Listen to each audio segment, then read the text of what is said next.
Welcome to the Underdog Sniper Podcast. I am your host, MGCovers. This is episode 46. Greatly appreciate you guys tuning in if you're watching this live.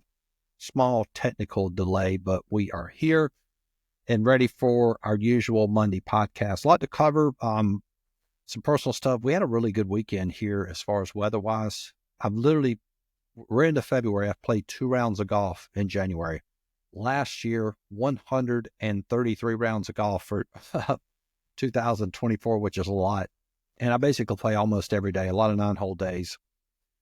And they count, you have to get 2 9-hole rounds in order for them to count that as a full round via your GEN handicap, those of you that are golfers. But we've had some really terrible weather to start the year, but really nice weekend, got a round in. So now I'm up to 2 rounds of golf going into February, but we'll obviously catch that up. So hopefully good weather where you were over the weekend. Now, let's go through the outline, what we're going to talk about. We're going to review our January log, how we closed out the month of January unit-wise.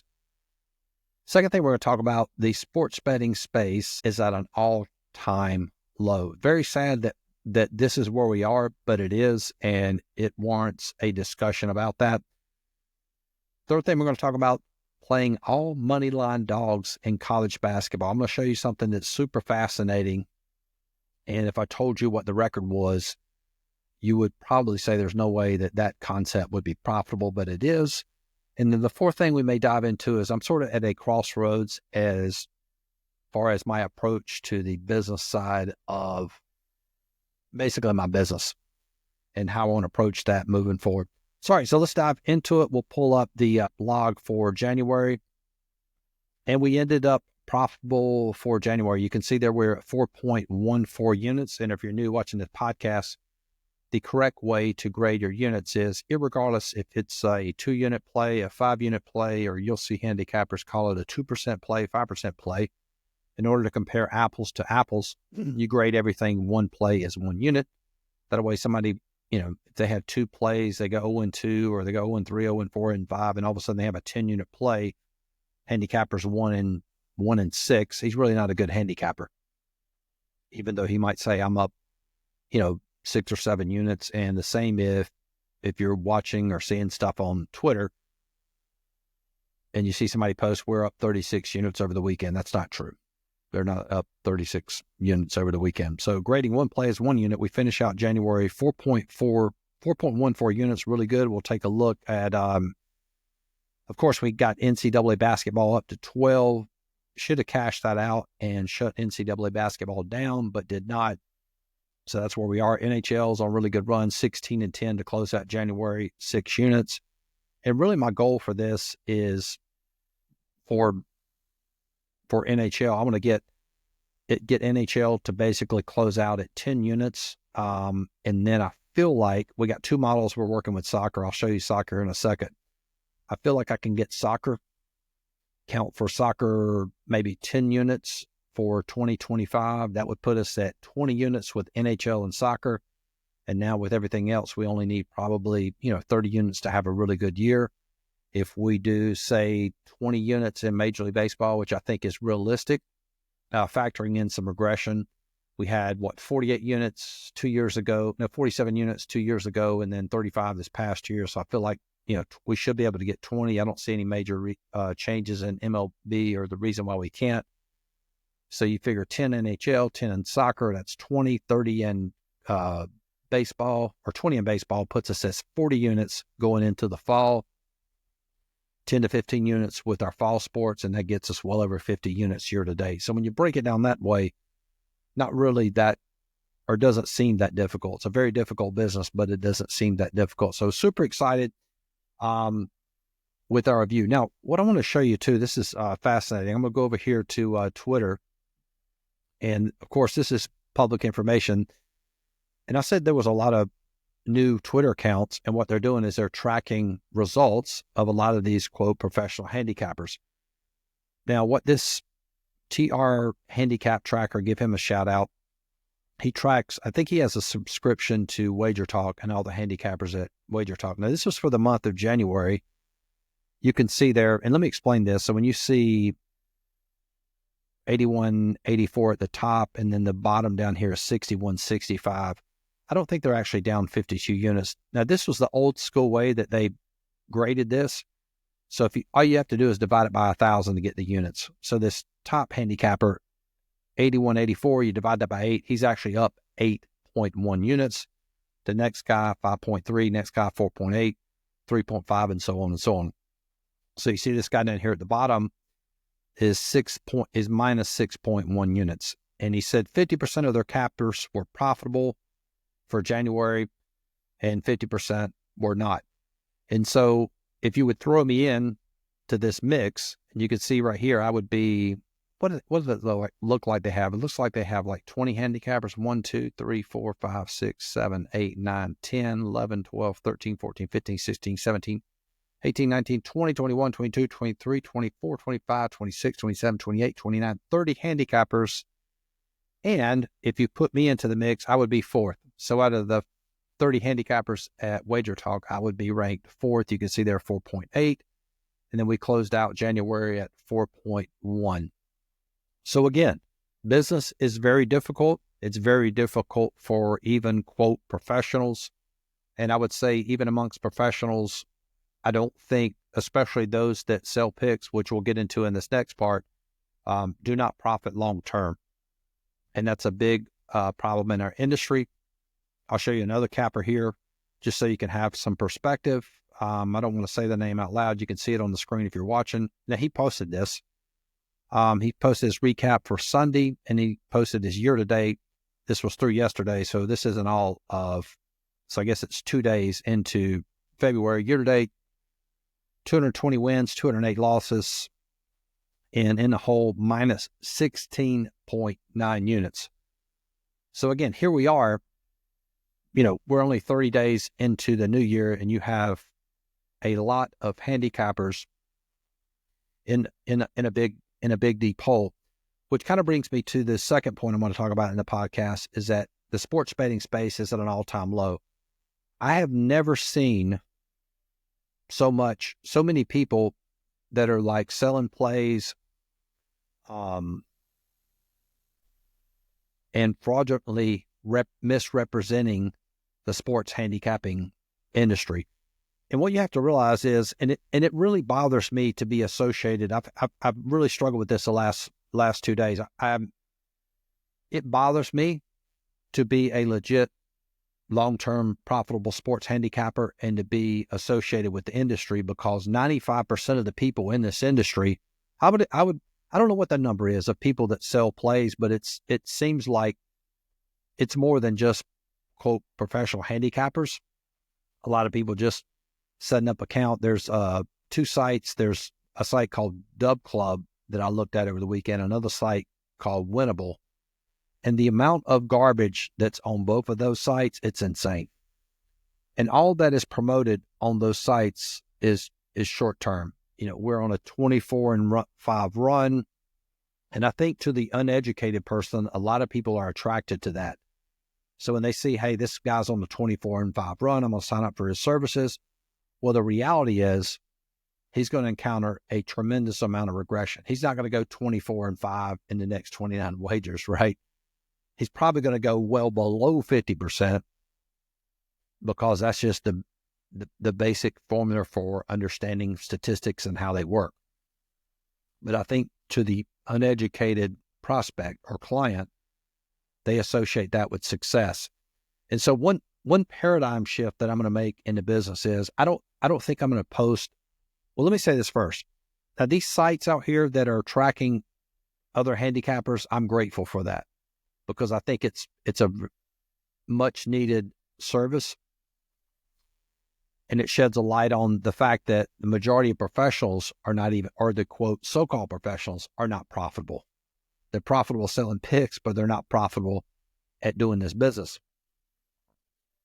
And so there's such, the only danger of this is with these guys here. And I'm glad he posted his January recaps, but the only problem is they're posting a lot of like dailies, meaning like they say, hey, this guy's calls himself a professional handicapper. You can see here he went 1-3 today, and he went 0-3 yesterday. I don't think that's a fair assessment.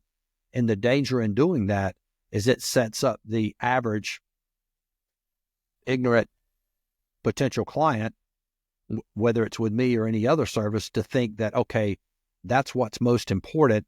I need to look and see if this guy has won in the last 2 days. It takes no talent to have a winning day in this business.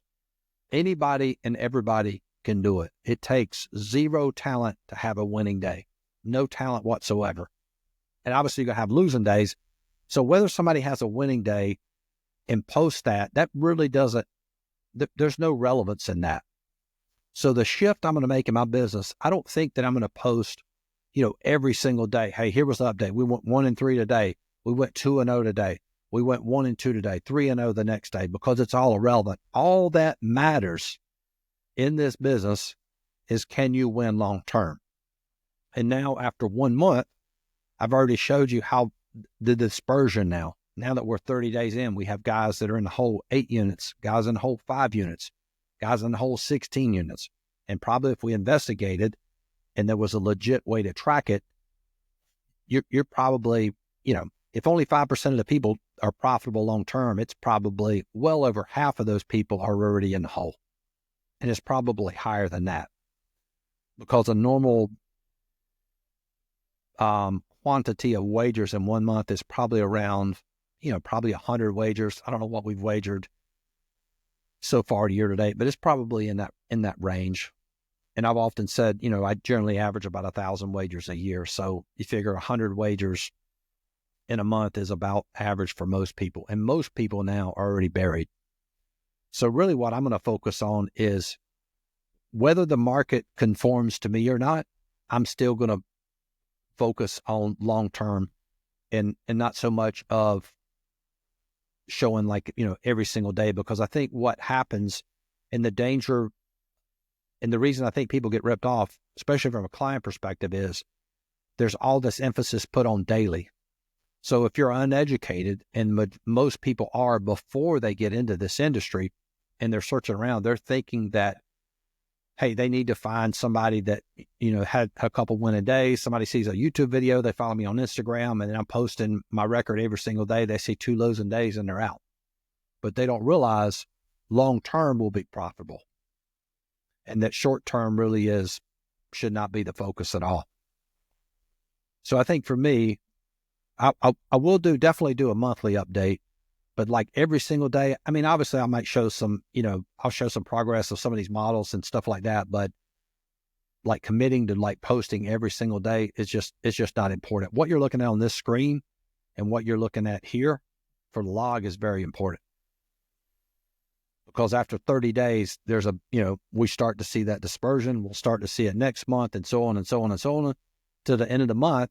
To the end of the year, we'll be down to only, like I've always said, 5% of the people that do this business or try to do this business are going to be profitable long term. And so back to the point about the sports betting space, and when I go on Twitter,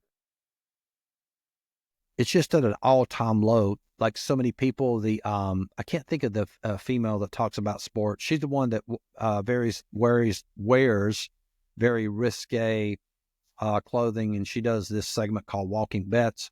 She's not a sharp. She's just a content creator. But she has a lot of clout, and a lot of people focus on that. And there's a lot of content creators that are this way. And it seems like where people put a majority of their money is this people that create the most noise, which is sad.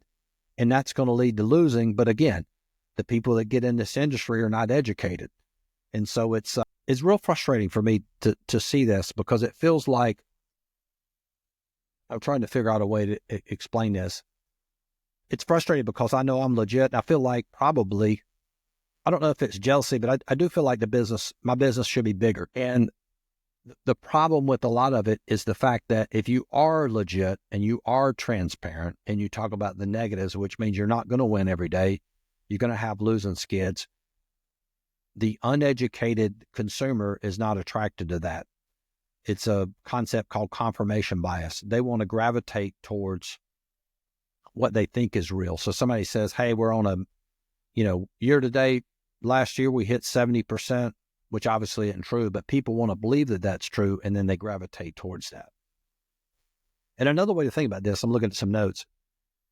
If you're an individual and you subscribe to a service, more than likely there's a 95% chance that you're going to lose money. Right? And you look at, the point he made with Wager Talk. So 50% of those handicappers lost money. So that means 50% of the client base lost money. It just bothers me to be associated with the industry now and where it's headed because, again, it's a fraudulent industry and it's very frustrating. And I think that the crossroads of the decision I might make is maybe I don't talk about any of this because it seems like it's dominated the last couple of podcasts, and you could tell I'm frustrated by it because I do believe that the majority of my clients, once they come over, they're like, okay, we understand what you're saying. We understand what's out there. Hey, we want to learn the business. And I think that's why they're generally attracted to it. And that might be the focus I go to moving forward because, again, all it does is it just creates a lot of negativity in my mind. And then I think that affects, the mental state and creates a lot of frustration for me. So anyway, not 100% sure where I'm going to take this or decisions I'm going to make, but it definitely has bothered me to a point to where I think it's affecting the mental state of where the business is. And it's like extremely frustrating. And I don't really know like what the solution is. Do I continue down this format where I'm trying to educate people? Hey, the guy that said he's up 50 units in one weekend, he's not up 50 units. You know what I mean? So I continue to do that to hope to educate people, to build my client base. And even if they don't become clients, they're educated and understand how the sports betting industry works. Or do I just strictly focus on my content of showing people the correct way to do the business? I don't know. Definitely a crossroads. All right. Now, something else interesting I want to talk about. Let's dive into some education here. If you look there on the screen, this was college basketball from Saturday, February the 1st. And you can see there, that was our year to date for our model 128 and 112. I think that's right at 53%. We had that at 60%. We talked about this in the last podcast. And gradually that number has decreased significantly all the way down to like 53%. The prime profit season for college basketball more than likely is probably you're looking at a December and January. Now, I did a little bit of testing, went back and did some research, and I thought there's a lot of variance in college basketball, and especially some of your smaller market games. They're just not going to get enough money on that particular game to validate that line movement. And so some of the line movement might not necessarily be sharp. And also, too, I remember on a podcast, Billy Walters talked about how difficult it was to cap college basketball. I'll never forget that. And he talked specifically about conference play, which is what we're in, January, February, and the first part of March. So very difficult to handicap. There's a lot of variance. So I thought, well, what if I would look at the model and just played money line dogs that were favorites via my line or even, right? Now, what if I told you that if I'm going to tell you what the win percentage is. The win percentage, what I'm getting ready to show you, is 34%. Now, conventional wisdom would tell you, hey, if anything, regardless of a line, is 34%, it's not going to be profitable. It's probably going to be negative, and, it's just not going to be profitable. Well, it is significantly profitable, and we're going to go through each of these. And so what you're looking at, for example, Creighton, you can see this is my line here. Those of you that are new, that's minus 13.5. And this is from Saturday. This is the money line. And I used the closing line at Bookmaker plus 115. That was a win. If it was a loss, I put a 1 here. So that won 1.15. Arizona State was a loss, 238. Look at this, Missouri, Mississippi State. And I think, too, one thing I've learned in doing this exercise, the majority of time, especially if there's a good home team playing a good away team, the line's always going to move in favor of the good home team.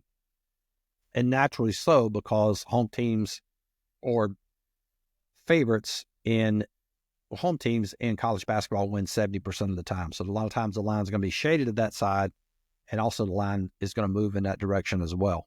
But again, like I was saying previously, I don't know that necessarily you can, quote, trust that line movement. That was a winner, 2.3 units gained. And this will take some losses, obviously. Look at this one here, Kansas State and Iowa State. That was a huge one there, terrible line. Plus 900. So that was a win, plus 9 units. And look at Lafayette and Colgate, 355 was the money line. That hit 3.55. You can see my line, Kansas State minus 11.5, Lafayette minus 10. Charlotte, 614, that was a loss. Gardner-Webb, minus 1. Had 2 losses right here. East Carolina, Northern Illinois, 797. New Jersey Institute of Technology was a plus 600. That was a loss. So there's 3 losses in a row. Here's another loss. New Mexico State, plus 133. That was a loss. All right, then we're going to get some winners here. Missouri State, plus 130. That was a win. Lamar was minus 1.7. My line, they were a win. They won 1.4 units gained. Eastern Washington, minus 7. My line, they were plus 152. Books line, that was a win. Ohio, minus 2. My line, plus 199 at the books. That was a loss. How about this one? UC Davis, plus 664. They were minus 4. My line, that was a loss. So we're taking a lot of losses right here, right? Georgia, plus 627. They got blown out by Alabama. Maryland Eastern Shore, plus 315, minus 1 units. That game was even. Coastal Carolina, plus 517. That was a loss. Arizona, plus 281. That was a loss. Eastern Illinois, here we get a win. Minus 13, my line. Plus 125, books line. That was a win. Houston Christian, minus 12, my line. Plus 150, books line. That was a loss. Dartmouth was minus 2, my line. Plus 150, books line. That was a win. 1.5 units gained. Stanford, minus 16, my line. Plus 203, books line. That was a loss.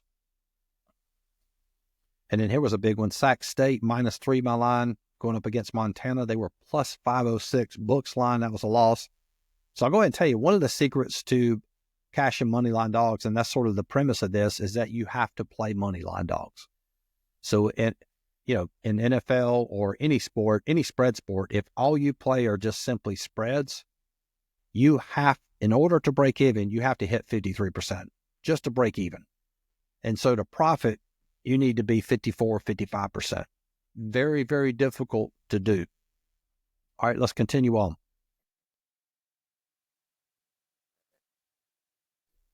Here's a big one. Mississippi Valley State versus Arkansas Pine Bluff. And this is a classic 50-50 game. I want to talk about this briefly. I think this is the correct one. Both these teams had only won like three games apiece. So terrible line by the books. And like, how many people do you know wagered on Mississippi Valley State and Arkansas Pine Bluff over the weekend? So my point is, even though it was a terrible line, there's probably not enough money that goes into the pool for that specific game to make any type of correction in that line. Therefore, you can exploit it. If you have a sharp model, which we do, boom, that hits 6.5 units gained there. Look at Pacific over Santa Clara, a plus 1,041 line. That was a loss. Big crazy if that hit. That'd been 10 units. Northeastern lost. They were minus 5, my line, plus 154, books line. There was Denver, minus 7, books line, plus 406. That was a loss. Arkansas over Kentucky. Calipari going back home, and he won. He wanted it plus 390, books line. My line was minus 21. I think that was a blowout. I can't remember. So 3.9 units gained. So we're cashing some really, really big dogs. Syracuse, California, that was a blowout. Basically even via my line, plus 213, books line. That was a win. UNLV was a loss at plus 179, and that's it. So the total, we had 11 wins 21 losses. So 11 divided by, what's that, 32? Yeah, it was 34% win percentage. And if you're watching this on video, you already see the results. It was up plus 15.5 units. So in one day, playing teams via my model. Now, again, I have to give some credit to the model. It's a really good model, right, to be able to sniff that out. So playing favorites or teams that are even via my line. Oh, one thing I forgot to mention, they have to be at least plus 120 or greater books line. Reason being, I do plus 120. That way, if you hit 50%, you're still going to be profitable and have at least a minimum of a 10% ROI. But that was 15.5 units. So that was greater than my entire season that I did handicap it on my own, and even better than the model that I showed you there that was right at 53%. Now I'll turn around and did it yesterday, and I'll show you those results as well. I won't go through each individual one, but it hit 2. It went 2 and 6 plus 0.21 units, and it cashed a big one too. West Virginia plus 203. They were -8 my line, and then the big one down here was Evansville over Belmont. Evansville was -15 my line, and they were plus 418 books line, so both of those cashed. And so yeah, so we go 2 and 6 plus 0.21 units. So again, you asked the question, would this work long term? I'm not sure, but what I'm going to do is I'm going to do a back test, or I got one of my stat model clients that's going to help me do this. We're going to go back all the way to January 1st and run it all the way for the month of January. And that will probably more than likely give us a really good idea. But my prediction on this, and I'll share this later in the week if you follow me on Instagram, I promise you more than likely this is going to be profitable. It just is. And so the big takeaway from this, if you're new or even if you're a veteran, regardless of the sport, if it's NHL, if it's baseball, if it's NBA, whatever it is, play Moneyline dogs. You can lower your win percentage drastically and still be profitable long-term by playing Moneyline dogs. And quick plug, if you want access to all these power rankings, very easy to join, very inexpensive to join, $50 a month. There's a link in the description box. You get access to all my lines for all sports. Greatly appreciate you guys tuning into this podcast, and we'll talk to you later this week. Peace.